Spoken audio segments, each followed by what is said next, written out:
तो हेलो दोस्तों, कैसे हो आप सभी लोग। आशा करता हूं सभी ठीक होंगे। दोस्तों आज का जो सेशन है, मैं अगेन एक PYQs का सेशन आपके लिए लेके आया हूं, जिसके अंदर मैं आप लोगों को CGL प्री के कुछ क्वेश्चंस जो कि एग्जाम्स में आ चुके हैं वो आप लोगों को कराने वाला हूं। दोस्तों इस पूरी वीडियो को जरूर देखना है ताकि आपको कॉन्सेप्ट आसानी से समझ में आए। पहले भी मैं 2 वीडियोस बना चुका हूं, प्लीज मेक श्योर आप उन वीडियोस को भी जरूर देख लें और एक पर्सनल एक सेपरेट नोटबुक जरूर बनाना है जहां पे सारे के सारे कॉन्सेप्ट्स लिखने हैं। तो चलिए बिना टाइम वेस्ट करे स्टार्ट करते हैं। तो दोस्तों आप लोगों के सामने पहला क्वेश्चन है, देख सकते हैं आप लोग, क्या है आपकी स्क्रीन पे पहला क्वेश्चन, दैट इज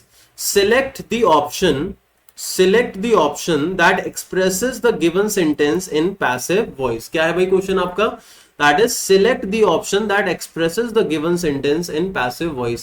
आपको क्या करना है, आपको ये जो she is building a new house दे रखा है, ठीक है, इसको आपको इसे पैसिव वॉइस के अंदर फाइंड आउट करना है, चारों ऑप्शन में से कौन सा होगा। जिन लोगों ने मेरी पहले वाली वीडियो देखी है उन लोगों को ये बात पता होगी कि पैसिव वॉइस के लिए हमें क्या करना होता है। पैसिव वॉइस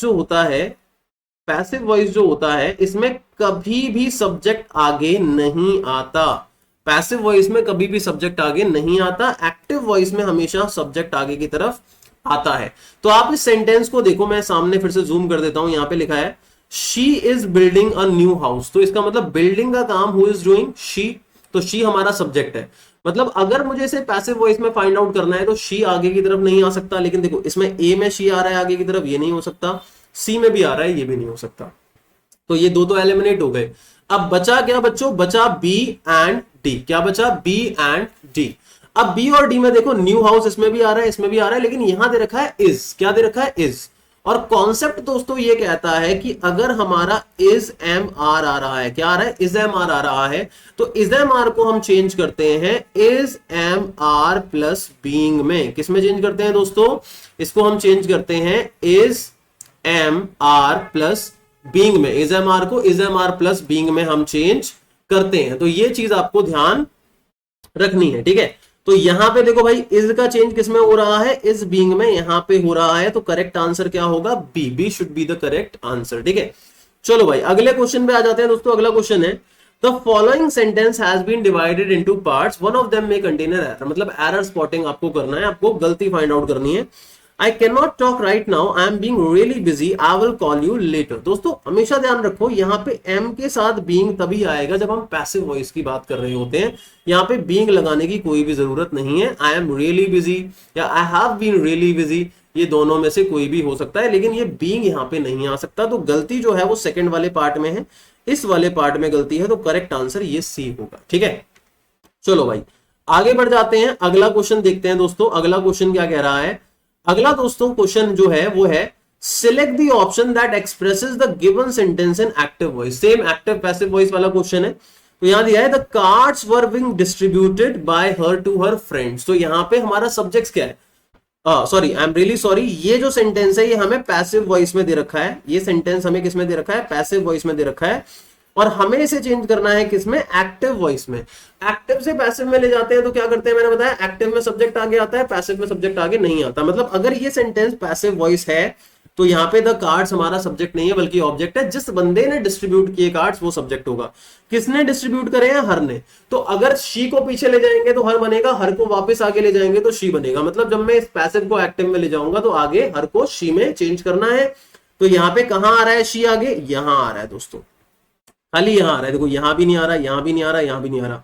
तो she was distributing the cards to her friends, तो the cards were being distributed by her to her friends. तो यहां करेक्ट आंसर क्या होना चाहिए दोस्तों, B should be the correct answer. समझ में आ गई बात। चलो आगे बढ़ते हैं दोस्तों, क्वेश्चन नंबर 4 को देखते हैं। क्या लिखा है दोस्तों क्वेश्चन नंबर 4 कि भाई the following segment has been split into 4 segments. तो अगेन मुझे एरर फाइंड आउट करना है। लिखा है I fell asleep while I read the book। देखो ध्यान रखो, जब भी ये वाइल आता है ना तो वाइल के आगे वाला जो सेंटेंस है, ये वाइल के आगे वाला जो सेंटेंस है ये फर्स्ट फॉर्म प्लस आईएनजी के साथ फॉलो किया जाएगा। तो वाइल के साथ आई रीड आ रहा है जो कि गलत होगा। यहाँ पे क्या होना चाहिए, while I was reading the book, I fell asleep while I was reading the book। तो यहाँ आई रीड नहीं होना चाहिए, आई वॉज रीडिंग होना चाहिए। तो मतलब यहाँ ठीक आंसर होगा डी। मतलब गलती हमारे डी वाले पार्ट में है भैया, ठीक। चलो क्वेश्चन नंबर 5 पे आगे बढ़ते हैं दोस्तों। क्वेश्चन नंबर 5 क्या कह रहा है, चलिए देखते हैं। लिखा है describe how you will tell your friend that Rohit helps Raghu in passive voice. अब यहां सेंटेंस क्या है, रोहित हेल्प्स रघु। तो भाई हेल्प कौन करता है, रोहित, सब्जेक्ट हो गया रोहित, तो पैसिव वॉइस में रोहित तो आगे नहीं आ सकता। अब यहां पे चलो हम देखते हैं, तो भाई रोहित कहां कहां पे आगे आ रहा है, यहां आगे आ रहा है, तो ये आंसर नहीं हो सकता। बाकी तीन में रघु आगे आ रहा है। अब यहां क्या गिवन है हमें, हेल्प्स, मतलब फर्स्ट फॉर्म के साथ एसईएस लग गया। मैंने पहले वाली वीडियोस में भी बताया था कि जब फर्स्ट फॉर्म के साथ एसईएस लगता है तो उसका चेंज हम करते हैं is am are plus V3 में। तो यहां आपको देखना है is am are plus V3 कहां पे आ रहा है, चलिए देखते हैं भाई साहब। यहां देखो इज बीइंग आ रहा है, नहीं आ रहा भाई is am are plus V3, क्यों, क्योंकि यहां बीइंग आ रहा है और वी3 भी नहीं आ रहा, हेल्प आ रहा है। इज हेल्प्ड में आ रहा है, हेल्प में नहीं आ रहा, विल बीन में नहीं आ रहा। तो मतलब यहां पे दोस्तों जो करेक्ट आंसर होगा दैट इज बी, ए भी नहीं होगा और डी भी नहीं होगा। आई होप दोस्तों आपको कॉन्सेप्ट जो है वो अच्छे तरीके से समझ में आ रहे होंगे। अगर किसी भी प्रकार की दिक्कत परेशानी है तो मुझे एक बार जरूर बताना है दोस्तों, कमेंट सेक्शन में अपने डाउट्स मेंशन करने हैं। टेलीग्राम ग्रुप को ज्वाइन कर लेना है, उसका लिंक भी नीचे डिस्क्रिप्शन बॉक्स में अवेलेबल है। चलो अगले क्वेश्चन पे बढ़ते हैं, question number 6। Describe how you will tell everyone that mister Akhil open the gate in passive voice. तो सेंटेंस ये है, ओपन का काम किसने करा, मिस्टर अखिल ने। सब्जेक्ट कौन, मिस्टर अखिल, तो पीछे जाना चाहिए, आगे तो नहीं आएगा ये। तो मिस्टर अखिल जहां आगे आ रहा है वो गलत हो गया, ठीक है भाई, ये तो नहीं हो सकता। अब यहां ओपन वर्ब की कौन सी form, second form. Second form का चेंज किसमें होता है दोस्तों, वॉज वर्ब प्लस वी3। सेकंड फॉर्म का चेंज वॉज वर्ब प्लस वी3। तो यहां गेट तीनों में आ रहा है, बट वॉज वर्ब वी3 कहां आ रहा है, यहां पे भैया, यहां पे आ रहा है। तो B should be the correct answer. आगे बढ़ो, 7 क्वेश्चन दोस्तों एरर स्पॉटिंग है, पढ़ते हैं directly. My mother said that ban will done. दोस्तों सीधे सीधे समझ में आ गया। अब भाई बैन विल डन तो हो ही नहीं सकता, यहां पे पहली बात सेड आ रहा है, सेड का मतलब ये पास्ट में गया, पास्ट में गया, पास्ट में विल नहीं आता।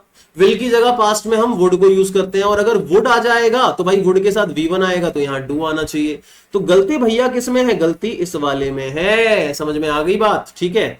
आगे बढ़ते हैं दोस्तों, क्वेश्चन नंबर 8 पे आ जाते हैं। क्वेश्चन नंबर 8 क्या कह रहा भैया, क्वेश्चन नंबर 8 कह रहा है पैसिव वॉइस बताओ। Rahul knows Shahbaz since childhood. Rahul knows Shahbaz since childhood. तो राहुल सब्जेक्ट है, ये आगे नहीं आ सकता। तो इसके हिसाब से अगर चला जाए तो भाई राहुल तो कहीं भी नहीं आ रहा आगे। आगे देखो भाई नोज, अभी मैंने थोड़ी देर पहले बताया, जब फर्स्ट फॉर्म आ रही हो साथ में एसईएस आ रहा हो तो उसको हम किस में चेंज करते हैं, बोलो भाई बोलो, साथ में इज एम आर में चेंज करते हैं, साथ में V3 आता है। तो देखो यहां तो वॉज आ रहा है, ये गलत हो गया। यहां हैज आ रहा है, ये भी गलत हो गया। यहां इनमें से कुछ भी नहीं आ रहा है, ये भी गलत हो गया। बचा गया B, Shahbaz is known to Rahul since childhood. This should be the correct answer. चलो बच्चों आगे बढ़ते हैं। The following sentence has been divided into parts. One of them may contain an error. ठीक है भाई। अब यहां देखो, select the part that contains the error from the given option. If you don't find any error, mark no error as your answer. तो mister Ram Kumar the cashier आ, देखो भाई मिस्टर राम कुमार जो है वही बंदा कैशियर है, तो सब्जेक्ट यहाँ एक है, सिंगुलर है। और मैंने ये शुरू वाली वीडियो में बताया था, singular subject singular verb, plural subject plural verb. तो ये आर प्लूरल वर्ब है, सब्जेक्ट सिंगुलर है, तो यहां हो गई भाई साहब गलती, यहां होना चाहिए इज। तो मतलब ये वाला जो पार्ट है इसमें गलती थी, तो ये हमारा करेक्ट आंसर होगा। आगे बढ़ते हैं दोस्तों, क्वेश्चन नंबर 10 क्या कह रहा है, सेम पैसिव वॉइस का ही क्वेश्चन है। कह रहा है कि भाई they will not water the plants को चेंज करो। तो भाई दे सब्जेक्ट है तो आगे तो नहीं आ सकता, तो भाई जहां जहां दे आगे आ रहा है ये गलत हो गया। बाकी बचे ये वाले। अब भाई विल आ रहा है, तो विल को किस में चेंज करते हैं, भाई विल को चेंज करते हैं विल बी में, साथ में V3 लगा देते हैं पैसिव वॉइस में। और विल नॉट को चेंज करते हैं विल नॉट बी में। देखो कहां आ रहा है भाई साहब, यहां तो नहीं आ रहा, ये भी नहीं होगा, ठीक है। विल नॉट भी आ रहा है, यहाँ विल नॉट भी, दोनों में विल नॉट भी आ रहा है। The plants will not be watered, the plants will not be watered. देखो दोनों ठीक है, लेकिन दे का चेंज पीछे ले जाके किसमें होगा, देम में, बाय देम के अंदर होगा। तो मतलब करेक्ट आंसर सी है, डी बी आंसर नहीं है दोस्तों। वीडियो को लाइक कर दो भाई साहब, अगर वीडियो अभी तक लाइक नहीं करी है वीडियो को लाइक कर दो। Question number 11, describe how you will tell your friends that someone has picked Suman's pocket in passive voice. तो someone has picked Suman's pocket, ये हमारा मेन सेंटेंस है। अब भाई पिक किसने किया, समवन ने, तो समवन हमारा क्या है, सब्जेक्ट, तो ये तो आगे नहीं आ सकता। तो इसका मतलब यहां पे ये आगे आ रहा है, तो ये हो गया गलत, ठीक है भाई। अब पिक्ड क्या है, वर्ब की सेकंड फॉर्म। वर्ब की सेकंड फॉर्म का हम चेंज किसमें करते हैं दोस्तों, वॉज वर्ब प्लस V3 में करते हैं। तो कहां पे आ रहा है, देखो सॉरी सेकंड फॉर्म नहीं है ये, हैज पिक्ड आ रहा है, रियली सॉरी, हैज मैंने मिस कर दिया। तो यहाँ हैज प्लस V3 आ रहा है। अगर कहीं हैज आ रहा है तो क्या करेंगे, हैज का change has have plus been में होता है। तो देखो कहां आ रहा है साथ में बीन, यहां आ रहा है, यहां नहीं आ रहा है, ये गलत हो गया। यहां भी नहीं आ रहा है, ये गलत हो गया। यहां भी नहीं आ रहा है, ये गलत हो गया। तो करेक्ट आंसर होगा डी, ठीक है भाई। 12th में पढ़ते हैं आगे, पैसिव वॉइस में अगेन फाइंड आउट करना है। The company is launching a new product. दोस्तों इज लॉन्चिंग आ गया, इज लॉन्चिंग मतलब is am are plus first form plus ING आ रहा है। जब is am are plus first form plus ING आता है और उसको पैसिव में ले जाते हैं तो उसका चेंज हो जाता है is am are plus being plus V3 में। तो यहां बीइंग कहां आ रहा है भाई, वो करेक्ट होगा। तो यहां तो नहीं आ रहा, गलत हो गया। यहां भी नहीं आ रहा, गलत हो गया। यहां पे आ रहा है, ये सही हो सकता है। यहां नहीं आ रहा, ये गलत हो गया। तो भाई इस तरीके से देखो, एलिमिनेशन मेथड से कितनी जल्दी तुम लोग आंसर फाइंड आउट कर सकते हो। और तुम अच्छे तरीके से जानते हो बच्चा कि कॉम्पिटिटिव एग्जाम के अंदर जितनी जल्दी आप लोग आंसर फाइंड आउट करोगे उतना ही ज्यादा अच्छा आप लोगों के लिए होता है। आगे बढ़ते हैं दोस्तों, आगे के क्वेश्चन पे, लास्ट के 3 क्वेश्चन आज की क्लास के। Describe how you will tell your teacher that the windmill is being built by Master Yadav in active voice। देखो, windmill is being built, build करने का काम किसने करा, मास्टर यादव ने। तो सब्जेक्ट कौन है, मास्टर यादव, जो आगे नहीं आ रहा। मतलब ये सेंटेंस जो है ये पैसिव वॉइस में है, तो इसे एक्टिव वॉइस में बनाना है। तो मास्टर यादव आगे आना चाहिए एक्टिव वॉइस में। तो यहां पे देखो भाई, यहां आगे नहीं आ रहा, तो ये तो गलत हो गया। A B D क्या गिवन है, इज बीइंग। अभी थोड़ी देर पहले देखो मैंने बताया था कि is am are being plus V3 में कब चेंज करते हैं, जब is am are plus first form ING आ रहा होता है।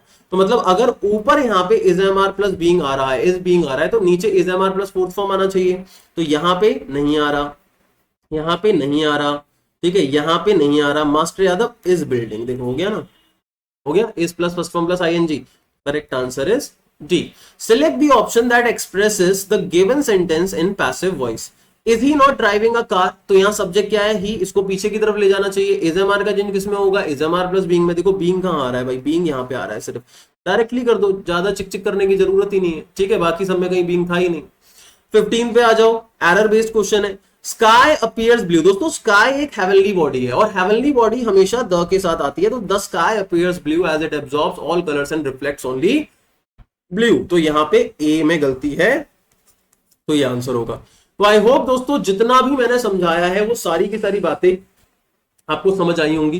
कोई किसी प्रकार की दिक्कत परेशानी नहीं होगी। अगर आपको किसी भी प्रकार की दिक्कत परेशानी है तो आप कमेंट सेक्शन में मेंशन जरूर करें। जैसा कि मैंने आपको बताया, टेलीग्राम चैनल को ज्वाइन जरूर कर ले, ताकि वहां पे जो भी डाउट आपके आते हैं, किसी भी टॉपिक से रिलेटेड डाउट आते हैं, तो आप अपने सुमित सर से पूछ सकते हैं।